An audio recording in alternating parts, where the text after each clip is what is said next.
정치원을 시작합니다. 국민의힘 박형수 의원, 더불어민주당 전재수 의원 나오셨습니다. 두 분 어서 오십시오. 네, 반갑습니다. 안녕하십니까. 자, 지금 국회에 이른바 검찰의 수사권, 기소권 분리, 검수완박이 재소환된 그런 상황입니다. 여야의 국회 원구성 협상과 관련해서 법사위원장을 누가 하느냐, 이게 좀 쟁점이었는데, 이제는 그 검수완박과 관련해서 이제 사개특위 구성 이 관련이 지금 또다시 이제 내관이 됐다, 이제 언론들은 이렇게 지금 보고 있거든요. 양당 입장부터 좀 간략하게 들어보도록 하겠습니다. 먼저 박형수 의원께 여쭤볼까요? 먼저 제안하신 당 말씀 먼저. 그러면 전재수 의원 말씀 먼저 들어보겠습니다. 네. 일단은 저희들이 가지고 있는 문제의식은 이렇습니다. 윤석열 행정부, 새 정부가 출범을 했고 21대 전반기 국회도 끝이 났습니다.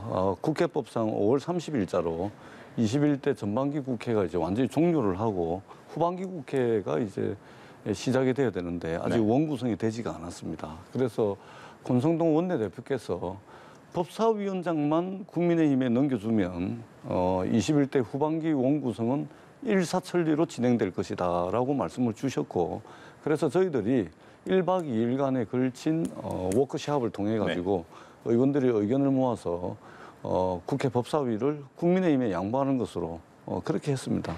그렇기 때문에 우리가 더 이상은 21대 국회 후반기 원구성을 미룰 수 없다. 그리고 지금 물가가 폭등하고 있습니다. 기름값이 폭등하고 있습니다. 대출 이자가 지금 폭등하고 있습니다. 주식시장이 엉망진창이 돼가고 있고 환율은 또 천정부지로 뛰어오르고 있습니다. 이것을 국회가 방치한다는 것은 직무유기입니다. 그렇기 때문에 야당이 정말로 통 크게 양보한 만큼 집권 여당에서 이 원구성에 협조해 주십사 하는 그런 말씀을 드리도록 하겠습니다. 자, 박형수 의원 말씀 듣겠습니다. 예, 저희들은 민주당이 이 제안을 전혀 이 양보 또는 통 크다고 생각하지 않습니다. 이건 동어 반복에 불과하고 언어유의 또는 이 말장난에 불과하다라고 생각을 합니다. 지금 아까 방금 우리 권성동 대표께서 법사위원장만 넘겨주면은 일사천리로 진행될 것이다. 거기에 조건이 달린 법사위원장을 얘기한 것이 아니었습니다. 지금 민주당과 우리 당이 지금까지 원구성 협상 계속 해오면서 민주당의 지금까지 전제 조건이 뭐였냐면은 전제 조건이 사개특위 참여와 헌법재판소에 가 있는 그 권한쟁의 심판을 취하해 주는 것이었어요. 그래서 우리가 그거 안 된다, 못 받는다. 그래서 지금까지 원구성 협상이 이렇게 쭉 지금까지 타결이 안 된 거였거든요. 근데 이번에는 말의 순서만 바꿔서 법사위원장을 주겠다라고 먼저 말하고 이걸 그 대신에 사개특위 참여해라, 권한쟁의 심판 취하해라. 이건 똑같은 말에 불과한 것입니다. 그러니까 이렇게 조건이 달린 그런 원구성 협상 제안은 전혀 새로운 것이 아니고, 그래서 저희들이 받을 수 없다라는 걸 수차례 이미 얘기를 했지 않습니까? 그래서 이게 이것은 마치 우리를 국민의힘을 어떻게 보면 좀 바보로 하는 것인지 국민을 바보로 하는 것인지 정말 국민들을 호도하고 있는 것이다. 저는 그렇게 말씀드리고 싶습니다. 상황이 전혀 달라지지 않았다라는 그런 말씀이신데. 저희들도 사실은 이제 오늘 이제 언론에 보도가 나왔던데 법무부하고 검찰이 이게 그 헌법재판소에 권한쟁의 심판 청구를 또 했더라고요. 그러니까 이게 이제 국민의힘이 헌법재판소에 권한쟁의 심판 청구를 했는데 이게 또 이제 더불어서 법무부하고 검찰이 또 공동으로 했습니다. 그러니까 국민의힘이 이 부분을 철회를 하더라도 사실 법무부 검찰이 또 해놨기 때문에 이것도 또 무력화가 되는 측면이 있는 것 같아요. 그래서 굉장히 이게 원구성은 좀 시급한데 집권 여당이 정말로 이게 국정 운영의 한 축으로서 한 파트너로서 야당을 과연 생각하고 있는지 저희들은 굉장히 의문스럽다. 이렇게밖에 말씀을 드릴 수가 없는 것이 뭐냐면 윤석열 대통령께서 3월 10일 날 이제 대통령에 당선되시고 4개월이 넘었습니다. 4개월이 다 돼갔어. 그다음에 5월 10일 날 이제 취임하시고 난 뒤에 2달이 다 돼가도록 그렇게 많은 사람들을 만나면서 야당 지도부하고는 차 한 잔을 안 마십니다. 그렇잖아요. 이게 과연 국정 운영의 한 축으로서 또 어떤 협치라든지 또 대통령 선거 과정에 이게 국민들의 어떤 분열, 대립과 갈등이 심했지 않습니까? 그런 측면에서 우리 국민들께서 정말로 새 정부가 어떤 국민 통합이라든지 이런 것들에 좀 각별한 좀 관심을 좀 쏟아달라 이런 요구가 있음에도 불구하고 야당을 완전히 패싱하는 그런 모습을 보이고 있는 것이죠. 그렇기 때문에 굉장히 좀 우려스럽고 안타깝다는 말씀을 드리고 오히려 국회가 원구성이 안 되는 것이 윤석열 대통령 또는 국민의힘이 생각할 때는 더 좋은 거 아니냐 이렇게 판단을 하시는 거 아닌가 이런 이제 걱정도 있습니다. 왜냐하면 인사청문회도 없이 국세청장 막 임명합니다. 지금 엄청나게 많은 문제가 지금 나오고 있는 교육부 장관, 보건복지부 장관도 인사청문회 없이 지금 또 임명을 하려고 하는 거 아닙니까? 그러니까 국회 원구성이 되면은 국회에서 견제가 들어가게 되니까 오히려 원구성 안 해버리고 정부 마음대로 법으로 해야 될 것도 시행령 고쳐서 해버리고 인사청문회 해야 될 사람도 인사청문회도 없이 그냥 막 임명해버리고 이런 식으로 가려고 하는 의도가 아닌가 굉장히 우려된다는 말씀을 드리겠습니다. 지적해 주신 대로 법무부와 검찰이 이제 권한쟁의 심판을 공동으로 청구했고 개정법의 효력 정지 가처분 신청도 냈단 말이죠. 이게 좀 영향 미칠 것과 같이 좀 말씀해 주시죠. 예. 지금 또 전재수님 말씀하시면서 대통령 부분도 또 슬쩍 가서 대통령 또 비판을 하시는데 이 원구성에 대해서는 대통령이 무슨 권한이 있는 것도 아니고 거기 책임이 있는 것도 아니고 뭘 지시하는 것도 아니고 그래서 대통령까지 여기 끌어들이는 것은 적절하지 않다라는 일단 말씀을 먼저 드리고요. 지금 저희들이 이 원구성 협상을 빨리 해야 되는 이유들은 뭐 지금 말씀해 주신 것처럼 저희들도 똑같습니다. 지금 각종 민생 현안들이 뭐 특히 고물가, 고환율 지금 그 여러 가지 지금 민생의 어려움들이 있기 때문에 이런 부분들을 국회에서 뒷받침해 줘야 될 부분들이 있거든요. 그런 부분들을 빨리 해결하기 위해서는 원구성 협상이 조속히 타결돼야 된다는 게 저희도 동의를 합니다. 네. 그리고 또 인사청문회 부분에 있어서도 저희들도 빨리 인사청문회를 열어서 문제가 있다라면은 뭐 야당이 인사청문회장에서 주장을 해서 국민들께서 정말 납득하지 못하겠다. 그러면 그건 안 되는 거 아니겠습니까? 그렇게 인사청문회를 열지는 않고 원구성 협상을 통해서 인사청문회를 열 생각은 하지 않고 바깥에서 자꾸만 이렇게 공격하면서 지명을 철회하라. 이건 전공법이 아니다라고 저희들이 생각이 들고요. 법무부에서 지금 그 헌법재판소에 지금 이번에 다시 또 권한쟁의 심판한 것은 이것은 저는 큰 영향을 미치지 않을 거라고 생각합니다. 그 결국 내용은 거의 대동소이합니다. 지난번 검수완박 법안 처리 과정에서 뭐 예를 들어서 꼼수 탈당이라든지 또는 절차에서 위배 이런 부분들 내용은 거의 동일하기 때문에 큰 영향을 미치지 않을 것이다. 그리고 왜 더더욱 그 영향을 미치지 않냐면 저희들이 국민의힘이 제기한 그 권한쟁의 심판을 철회할 수가 없고 철회할 의사가 없습니다. 그런데 마치 정부 때문에 이게 안 되는 것처럼 얘기하시면은 저희들이 마치 철회를 하려고 그러는데 정부 때문에 걸림돌이해서 못한다. 이런 뉘앙스로 말씀하시는 건 대단히 부적절하다고 생각합니다. 저희들이 그 부분은 철회할 수가 없고 할 생각도 없습니다. 자, 이제 전 의원께 이걸 여쭤보겠는데 박홍근 원내대표가 이렇게 계속 국민의힘이 거부할 경우에는 다수당으로서의 책무를 다할 수밖에 없다. 이렇게 좀 강조를 했습니다. 국회의장 단독 선출도 고려를 하고 있다 이런 언론들의 관측도 있고요. 그러니까 일단 국회의 의장단만 구성이 돼도 인사청문회도 가능합니다. 네. 그다음에 의장이 있으면은 여야 원내 대표 분들이 이제 모셔다가 협상도 붙일 수가 있고. 근데 지금 의장도 없고 부의장도 없거든요. 근데 의장은 이제 절차만 남겨놓은 것이지 사실상 의장은 내정이 돼 있거든요. 그렇죠. 이것은 여야 사이에 이견이 없잖아요. 이미 김진표 의원으로 해서 그 후반기 국회의장은 이미 내정이 돼 있잖아요. 그러니까 이 의장 정도 뽑는 걸 가지고 또 국민의힘이 마치 민주당이 또 독주한다. 이렇게 아마 비판하시기에는 상당히 좀 논리적으로 좀 이제 뭐 스스로도 비약이라고 생각할 가능성이 있죠. 그런 측면에서 이제 말씀을 드린 것이고 그럼에도 불구하고 끝까지 국민의힘하고 그 협상을 할 겁니다. 협상을. 근데 참 아쉬운 게 이제 내일 권성동 원내대표께서 출국을 하십니다. 네. 그래도 일국의 그 입법부의 집권여당의 원내 수장이신데 이분이 대통령 특사가 돼가지고 필리핀 뭐 새 대통령이 아마 취임을 하시나 본데 굳이 원내대표가 안 가도 되거든요. 예. 지금 이게 국회가 공전을 하고 있는데 원구성도 안 된 국회를 말하자면 내팽개치고 그렇게까지 다른 분이 충분히 가도 되는 건데 가셔도 되는 가셔야만 하는지 그런 부분에 대한 굉장한 아쉬움이 있죠.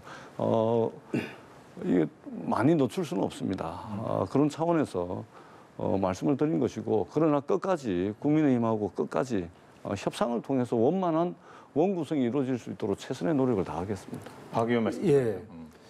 이 지금 의장 선출을 단독으로 하겠다라는 말씀을 이제 슬쩍 이제 꺼내시는 것은 이미 민주당이 6월 정도 지나면은 이제 의장을 단독 선출하는 과정으로 가겠다라는 이미 시나리오가 이미 있었던 거 아닌가. 그래서 그동안에 저희들이 그렇게 받지 못한다는 조건을 내걸었거든요. 사개특위 참여하고 권한쟁의 심판 철회라는 이 부분은. 그러니까 그런 걸로 봐서는 이미 예정돼 있던 것이 아닌가라는 또 의심이 굉장히 강하게 들고요. 또 지난번처럼 만약에 또 그 의장단 선출을 강행을 한다라면은 또 상임위 강제 배분, 상임위원장까지도 또 모두가 민주당이 차지하는 이런 또 의회 독식 사태가 오지 않을까 저희들은 그렇게 우려를 합니다. 그리고 지금 그래서 저희들이 지금 그 권성동 원내대표도 얘기를 한 것이 그렇게 의장단 선출이 급하다라면 좋다 그러면은 의장단 선출과 법사위원장을 같이 선출하자. 그리고 그 후에 다른 상임위원장은 다시 논의를 하자라고 했는데 그것도 안 받고 있지 않습니까? 또는 자 그러면 의장단 선출 먼저 하고 그러면 법사위원장은 우리한테 주는 것을 조건 없이 주겠다고 합의를 하자. 그러면 의장단 선출을 우리가 동의를 한다. 이렇게까지 얘기했는데 거기에 대해서도 묵묵부답이에요. 그래서 이런 부분들은 민주당이 다시 또 21대 국회 전반기와 같이 의장단 전체를 또는 상임위원장 전체를 독식하는 이런 수순으로 가지 않을까 굉장히 우려가 큽니다. 그래서 저희들도 그 부분에서는 계속해서 대화를 할 생각이고요. 지금 방금 이제 권성동 원내대표 출국에 대해서도 말씀하셨는데 그 부분 사실 이미 오래전에 좀 내정돼 있었던 상황입니다. 그래서 뭐 저희들 솔직히 얘기를 하면은 이렇게까지 그 민주당이 이 조건을 강하게 내걸 줄은 몰랐습니다. 그래서 조금 일찍 타결될 수 있을 거 생각하고 이번 달 말 정도면은 필리핀에 갔다 와도 되지 않을까. 그래서 저희도 이미 내정돼 있던 그런 상황이었다는 말씀드리고요. 또 이 필리핀에 가는 것이 저도 이제 그 특사단의 하나로 포함되어 있어서 외교부에서 가져온 이렇게 여러 지금 그 제안서들을 보니까 굉장히 할 일이 많습니다. 필리핀에 우리가 원전이 그 필리핀에 가동되지 않은 원전이 있습니다. 지어놓고 그걸 우리가 참여해서 좀 하도록 하는 이런 사업도 있고요. 또 그다음에 방산을 또 수출해야 되니까 그런 부분도 있습니다. 그리고 이거 철도 문제도 있고 하여튼 여러 가지로 우리가 경제 협력 또는 우리가 수출을 위해서 여러 가지 협력해야 될 사안이 많습니다. 그것 역시도 원내대표의 어떤 중요한 역할 중에 하나다. 그렇게 말씀드리고 싶습니다. 제가 한 말씀만 덧붙이자면 민주당이 주도해서 하반기 이제 그 의장단을 선출을 하더라도 국회 상임위원장을 민주당이 독식한다. 그거는 있을 수가 없는 일입니다. 그것은 이미 이제 여야 간에 상임위 배분 협상은 이미 끝이 났고 전반기에 했던 전례가 있거든요. 그렇기 때문에 뭐 독식을 한다든지 뭐 그런 우려는 전혀 안 하셔도 된다. 이 말씀을 드리도록 하겠습니다. 알겠습니다. 짧게 한 말씀 덧붙일까요? 자, 민주당이 지금 11대 7이라는 이 합의는 합의라고 얘기를 하고 이걸 지키려고 합니다. 근데 법사위원장을 국민의힘이 한다라는 이거는 안 지키려고 그러거든요. 그리고 전반기에도 이 11대 7 이 합의 또는 상임위원장 독식이 왜 이루어졌냐면은 법사위원장을 민주당이 하니까 우리는 상임위원장 다른 걸 하지 않겠다라고 하는 바람에 민주당이 다 독식하게 된 거죠. 이 그대로 그 순서대로 다시 갈 수밖에 없는 거 아닌가. 그런 걱정 안 하셔도 된다 말씀드리고요. 법사위원장도 사실은 이제 여야 국회의원 300명 여야를 다 떠나서 이게 법사위원회가 말하자면 대한민국 국회는 이제 상임위 중심주의를 채택을 하고 있는데 체계 자구 심사를 넘어선 어떤 법안의 실질적인 핵심적인 내용까지 좌지우지해버리는 이 상원의 역할을 하고 있는 법사위의 문제에 대해서는 여야를 막론하고 다 동의를 하는 거거든요. 사실은 이 부분에 대해서 이제 민주당에서 이제 국회법 개정안을 제출을 해놨는데 이것도 이제 논의가 되고 있지 못하는 그런 아쉬움은 있는 것이죠. 그럼에도 불구하고 법사위원장은 국민의힘에 넘기겠다는 게 민주당 원내 지도부의 방침이기 때문에 독식을 한다든지 뭐 그럴 일은 전혀 없다. 이 말씀을 제가 다시 한번 분명하게 드리도록 하겠습니다. 체계작구 심사권 얘기를 하셔서 짧게 덧붙일 수밖에 없겠습니다. 체계작구 심사권에 대한 부분은 그때 이미 얘기가 끝난 부분입니다. 체계작구 심사를 넘는 범위에서는 심사하지 못한다라고 국회법에 5항을 추가를 해놨고요. 그다음에 또 체계작구 심사 기간을 120일이었던 거 60일로 줄였습니다. 이게 양당의 합의였습니다. 그래서 그 합의에 따라서 이미 국회법은 개정되어 있습니다. 그런데 이제 와서 그거는 다 해놓고 민주당이 법사위원장은 또 다른 조건을 붙여서 이걸 받지 않으면 못 주겠다. 지금 이렇게 된 상황인 거죠. 알겠습니다. 자, 지금 뭐 국회가 민생과 정치가 실종이 됐다 이런 비판 뭐 여야 모두 자유로울 수가 없는 만큼 좀 현명하게 좀 접점을 좀 찾아주셨으면 하는 그런 바람을 가져보고 이제 김창룡 경찰청장 사의 표명 관련해서 얘기를 해보겠습니다. 사의 표명을 했고 오전에 했고 윤석열 대통령이 보류를 했습니다. 이건 어떤 의미로 좀 읽어야 되겠습니까, 이거? 예. 일단 먼저 그 김창룡 청장의 이 시점에서의 사의 표명은 굉장히 부적절하다고 생각합니다. 시기적으로. 왜냐하면 지금 대통령 오늘 나토 정상회의에 참여하기 위해서 출국을 하셨지 않습니까? 국가의 치안과 국민의 안전을 책임져야 될 경찰청장이 대통령이 자리를 비운 이 시기에 사의를 표명하고 휴가를 지금 갔다고 그럽니다. 이건 대단히 부적절한 처신이다. 어떤 말단 공무원도 이렇게 행동하지 않습니다. 아마도 지금 대통령이 해외 순방 가면 모든 공무원 조직에 대통령 해외 순방 갔으니까 업무 기강 철저히 하고 무리 일으키지 말고 이런 지시 공문이 다 하달됐을 것입니다. 그래서 그 책임을 치안과 안전 책임을 져야 될 경찰청장이 최전선에 있는 것이거든요. 그 양반이 지금 사표를 내고 지금 휴가를 갔다. 이건 시기적으로 대단히 부적절하다고 생각이 듭니다. 그리고 또 여러 가지 지금 뭐 저희들이 비판하고 있는 것 중에 하나가 자, 오늘 지금 이상민 행안부 장관이 이제 경찰제도 개선하는 데서 발표를 했지 않습니까? 그 타임에 딱 맞춰서 지금 사의를 표명을 했습니다. 이것은 일단 행안부 장관에 대한 항명이고 외청이지 않습니까? 그리고 이건 크게 보면은 대통령에 대한 항명이다라고 저희들은 충분히 그렇게 보입니다. 그리고 또 한 가지는 지금 김창룡 경찰청장의 사태는 자, 인사재청권이 분명히 행안부 장관에게 있는 것으로 지금도 명문으로 규정이 되어 있습니다. 그런데 그 인사재청권을 실질적으로 구체적으로 행사하겠다는 것에 대한 반발이거든요. 그러면 어떻게 되느냐?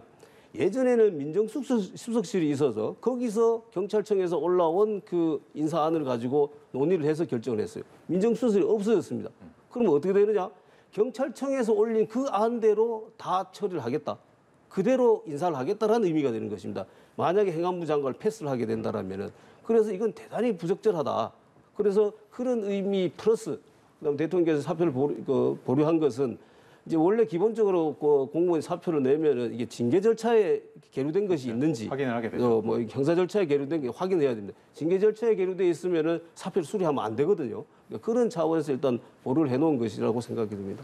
우리 박형수 의원님께서 이제 말씀하시는 것을 가만히 듣고 있으면 뭐 그럴듯해 보입니다. 그럴듯 보이는데, 근데 제가 한번 말씀을 드려볼게요. 윤석열 대통령께서 오늘 이제 출국을 하셨습니다. 이제 나토 회의에 참석하기 위해서 출국을 하셨는데 출국을 하시는 마당에 치안, 민생 치안을 책임지는 경찰 총수가 사퇴를 하는 게 맞냐, 무책임한 것이다. 이렇게 지금 말해 핵심 요지는 이거 아닙니까? 자, 그러면 이거 한번 봅시다. 해양경찰청장을 비롯해가지고 해양경찰청의 치안감까지 전부 일괄 사의를 다 표명했습니다. 해양경찰이 어떤 우리나라의 영해 침범하는 불법 어선, 뭐 또 간첩도 올 수도 있고 뭐 그렇지 않습니까? 전부 저 사의 표명하게 다 만들어놨어요. 그 다음에 국가정보원의 1급 부서장들 27명 전부 저 보직 해임 다 해가지고 전부 대기 발령해놨습니다. 아니 국가정보원의 1급이 27명 있다라는 것도 기밀 사항입니다. 보안 사항이에요. 마치 대한민국이 북한의 통일전선부의 간부가 몇 명인지를 우리가 알 수 없듯이 대한민국 국가정보원의 1급 간부가 27명이라는 것도 기밀 상황이고 보안 상황인데 정부가 나서가지고 1급 27명을 말하자면 보직 해임해가지고 대기 발령시켜놨다. 아니 해외 나가는데 대테러 정보라든지 그다음에 대북 정보라든지 이 총괄하는 데가 국정원 아닙니까? 1급이면 완전 핵심 중에 핵심들인데 이 27명을 대기 발령을 시켜놓고 해외 나가면서 경찰청장이 저기 사표 냈다고 무책임하다 이렇게 말씀을 하시면 이게 도대체 어느 장단에 춤을 춰야 됩니까? 뿐만 아니고 경찰청장에 대해서 요 치안감 인사를 대통령 제가 없이 발표했다 그래가지고 대통령께서 국기문란이라면서 경찰에게 전적으로 책임을 물었지 않습니까? 그런데 그 20일 전에 똑같은 절차와 과정을 거쳐서 치안 정감에 대한 인사가 있었습니다. 예. 그럼 치안 정감에 대한 인사도 똑같은 절차와 과정을 거쳐서 진행이 됐는데 그때는 국기문란이 아니고 치안감에 대해서는 국기문란이다. 국기문란이라는 표현까지 써가면서 경찰에게 책임을 물었으면 어떤 경찰청장이 사표 쓰지 않고 견딜 수가 있겠습니까? 국기문란이라는데 대통령이 어떤 강 큰 경찰청장이 견딜 수가 있겠습니까? 아니 이렇게 해놓고 마치 대통령이 출국을 하는데 치안은 내팽개치고 사표를 쓴다? 그것은 말이 안 되는 것이죠. 백발양보해도 말이 안 되지 않습니까? 국정원을 그렇게 만들어 놓고 오히려 더 중요한 대테러 정보, 대북 정보를 엉망진창으로 만들어 놓고 해외 나가시면서 경찰청장이 그렇게 한 것에 대해서 이것은 뭐 항명이다, 예의가 아니다, 민생 치안을 완전히 방기하는 거다 이렇게 말씀하시면 안 된다는 말씀을 제가 분명하게 드리도록 하겠습니다. 30초씩만 더 들어보겠습니다. 예. 제가 뭐 그럴듯하게 얘기한다고 하니까 마치 제가 사수를 쓰는 듯이 말씀하시는데 자 일단 뭐 지금 말씀하신 부분에 대해서 해양경찰청에서 지금 집단적으로 사의를 표명한 것은 이 원인이 어디에 있습니까? 서해 공무원 사건에서 그걸 제대로 월북이 아닌지 또는 월북인지 아무런 증거가 없는데도 월북으로 몰아갔다라는 거기에 대한 반성적 차원에서 해양경찰청 간부들이 스스로 집단적으로 지금 사의를 표명한 것입니다. 거기에 어떤 뭐 사퇴를 하라든지 압력이 있었던 게 아니거든요. 그렇게 한 말씀 드리고 네. 또 지금 경찰청 지금 치안정감 인사에서 국기문란이라고 했던 부분은 대통령이 재가를 하지 않았는데 경찰청이 이미 인사를 발표를 해버렸어요. 그리고 그게 나중에 번복이 됐습니다. 이런 초유의 사태가 벌어진 것입니다. 이것이 국기문란이라는 것이지 다른 것이 국기문란이라고 얘기한 것이 아닙니다. 근데 그것을 마치 경찰 인사를 다 대통령이 국기문란이라고 얘기한 것처럼 말씀하시는 것은 적절치 못하다라고 말씀드리겠습니다. 제가 말씀드리면 치안감이 번복이 됐습니다. 2시간 만에. 네. 근데 그 치안감 인사와 똑같은 절차와 과정을 거쳐서 그 20일 전에 치안정감 인사가 있었습니다. 그러면은 치안감 인사는 국기문란이고 똑같은 절차와 과정을 거쳐서 발표했던 치안정감 인사는 왜 국기문란이 아닌 겁니까? 똑같은 절차와 과정을 거친 거예요.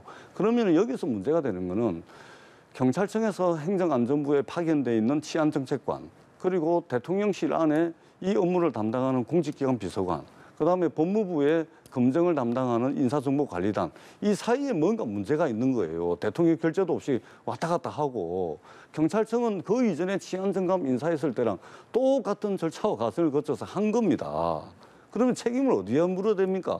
법무부와 대통령실과 행자부에 말하자면 책임을 물어야 되는데 똑같은 절차와 과정을 거쳐서 했던 경찰에다 대고 국기문란이라고 이야기하는 것이죠. 그다음에 해경이 우리나라의 영해에 어떤 일이 일어날지 모르는데 이렇게 사표 다 쓰게 만들어 놓고 해외 나가시는 거 아닙니까? 그런데 경찰청장만 가지고서 그렇게 이야기하는 것은 저는 상당히 좀 무리가 있다 이렇게 말씀을 드릴 수밖에 없습니다. 경찰 부분에 있어서는 사실은 뭐 그 어떻게 된 건지 좀 진위를 좀 밝혀야 된다는 것은 여야 모두가 같이 하니까요. 그 부분은 나오는 대로 또 다시 한번 좀 심층적으로 짚어보는. 한 말씀만 더 드리면은 지난번에 그렇게 한번 결제 이전에 문제가 있었으면 이번에는 그러지 말아야 되잖아요. 경찰에 또 똑같은 일 반복하는 것은 아니 박영수 의원님 치안정감 인사할 때는 아무 문제가 없었습니다. 아무 문제 없이 발표되고 그대로 되었습니다. 그런데 문제가 똑같은 절차와 과정을 통해서 한 치안감 인사에서는 왜 그게 국기문란이 되냐는 거죠. 같은 절차를 보는데도 왜 치안감 때는 왜 문서까지 똑같아요. 문서까지 됐느냐 이것도 좀 궁금하긴 하네요. 이것도 다 밝혀져야 될 부분이 아닐까 싶은데 자 여기까지 듣도록 하겠습니다. 두 분 수고하셨습니다. 고맙습니다. 수고하셨습니다.